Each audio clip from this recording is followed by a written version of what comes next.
Good morning from Athens, Kalimera. Today I'm going to head out to the Acropolis and Museum and then wander around Athens in the evening. Why don't you come along with me? Should be fun.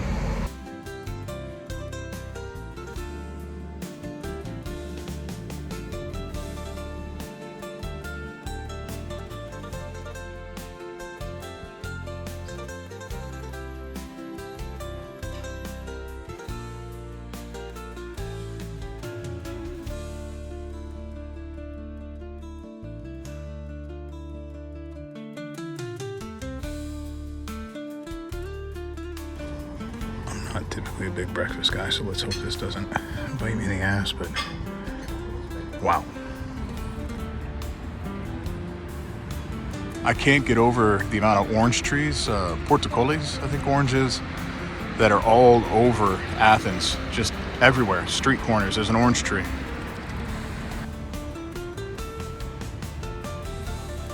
Iron Maiden is freaking huge in Athens. Jesus Christ. I don't know if it was intentional or not, but the guy here is pointing to the library. And I can really empathize with a statue. Not something I thought I'd ever say, but I can. I can empathize with a statue because he's saying, look, go read a fucking book.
The Odeon of Herodes Atticus is a Roman theater constructed in 161 CE by its namesake in memory of his wife Aspasia Annia Reglia.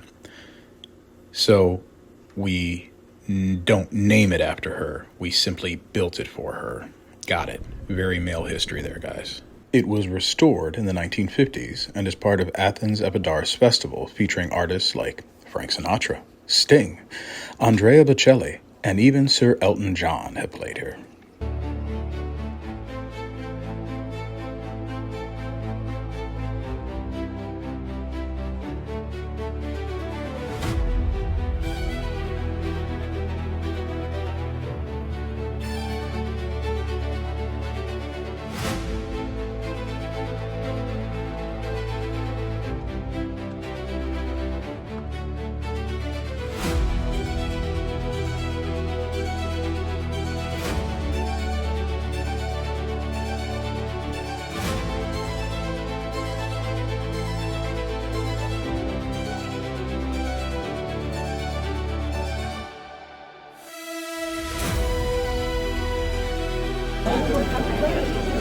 $20,000 people a day. That's how many visit the Acropolis.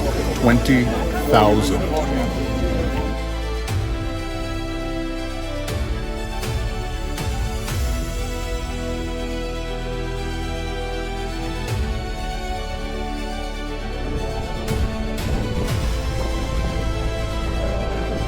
The Propolia serves as the Acropolis's grand ceremonial entrance.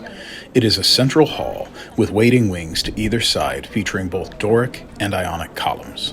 Constructed in the 5th century BCE as a grandiose reminder to separate the civic world from the sacred that lies beyond in the Acropolis. Phrased in modern parlance, they built a huge gateway to remind you to separate church and state. That's how important a concept that is, world. Take a fucking hint.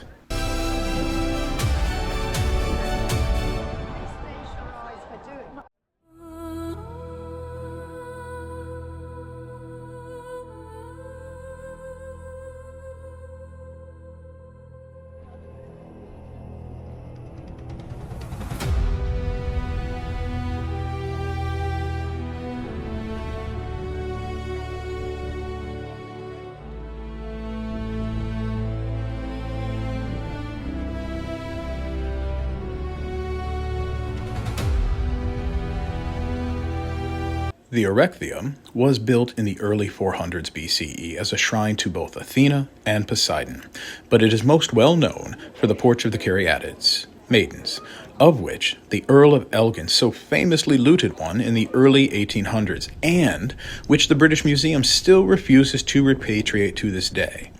But a little more on that later.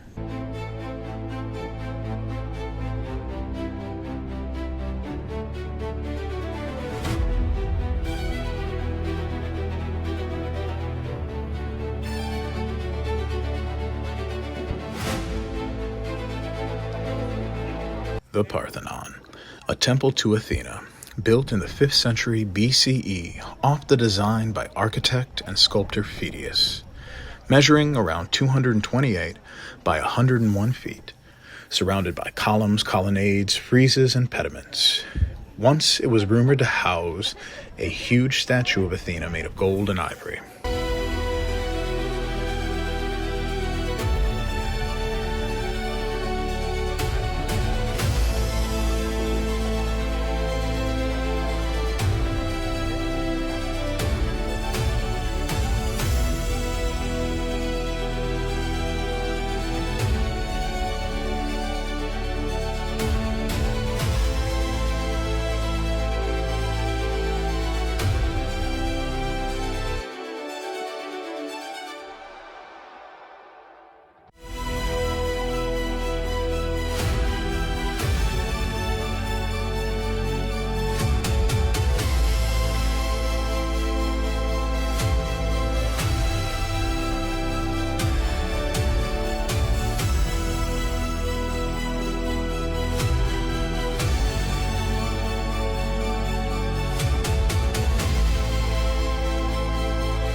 Every time I visit a site like this, I'm confronted with the same paradox so many historians, archaeologists, and anthropologists must face in the desire to preserve history and learn from it. The Ship of Theseus paradox. We question whether an object remains fundamentally the same if all its components are gradually replaced over time. Much of what I just showed you, really, all but the integral supporting structures, were replicas. The actual friezes, reliefs, and pediments are housed here in the museum. So essentially, which is Theseus's ship? To add more surrealism to that already odd paradox, the museum is built directly over the excavated ruins of an ancient 5th century BCE Byzantine neighborhood.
Little Hercules ass for everybody.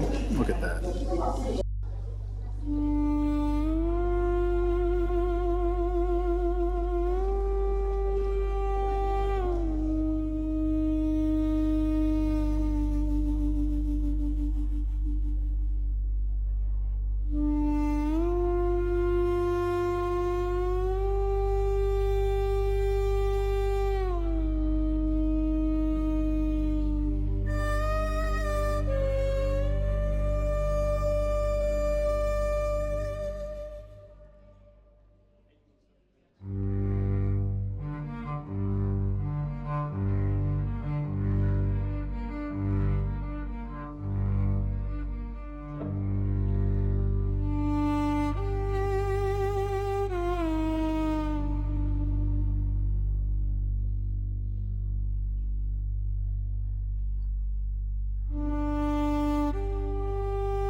It is time for the Elgin marbles talk. These are the real maidens, by the way. The ones exposed to the elements are replicas. But in the early 19th century, the 7th Earl of Elgin, Thomas Bruce, removed half of the surviving Parthenon sculptures while Athens was under Ottoman control. He then sold the entire collection to the British government for £35,000, who then placed them in their museum. To this day, the museum trustees claim the sculptures are part of a shared global heritage, pontificating that the split collection allows for two complementary versions of an ancient civilization to be told. I strive to be the outsider. I do. But to me, that sounds like hubris and justification to maintain a hold on priceless artifacts that add to a very profitable collection. The most recent of which being a yearly self-generated revenue of £563 million. It really lends credence to the old jab that the only reason the pyramids are still in Egypt is that they were too heavy.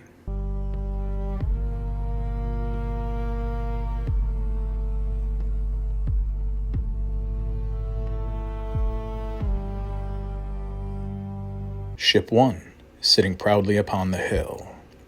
Ship 2, contained within these hallways that I am wandering.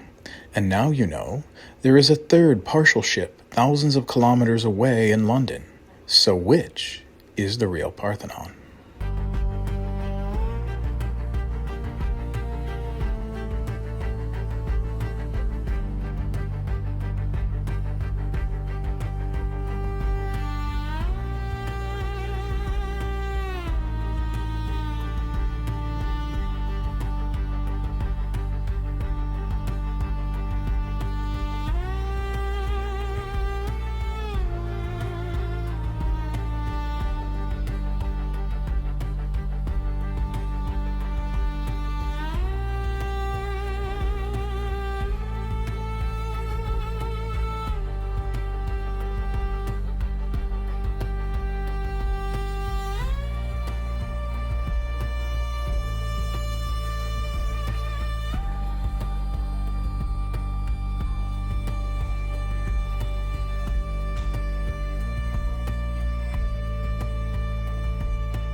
So the room that you're not supposed to take pictures in, but I'm above it, so technically I can take a picture or a video or whatever.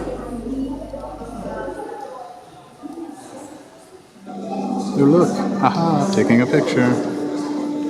It's doing so much damage.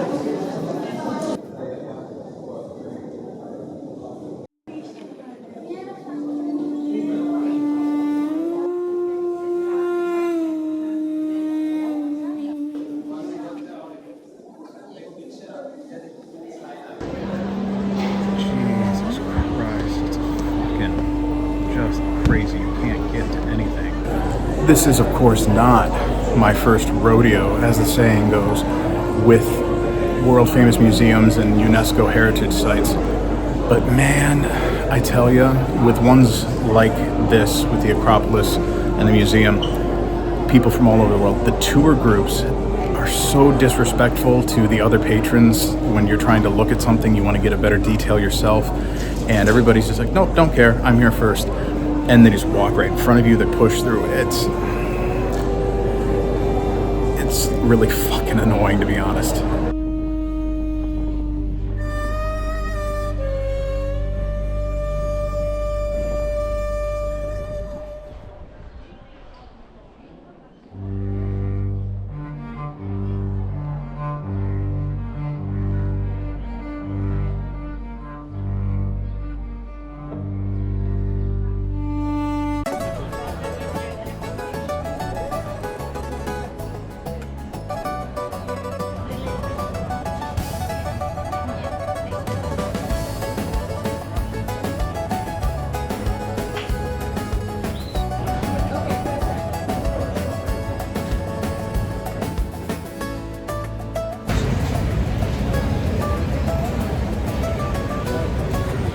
That's good. Yeah. Chocolate Greek yogurt smoothie.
One of the hardest parts of Greek for me is that ne is yes. So ne is yes. Ohi is no, but ne is yes. Tricky.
I always admire when cultures uncover something for construction purposes and then leave it. As opposed to if we did that, if we had that in the States, you know they would simply just bulldoze over it or move it, whatever.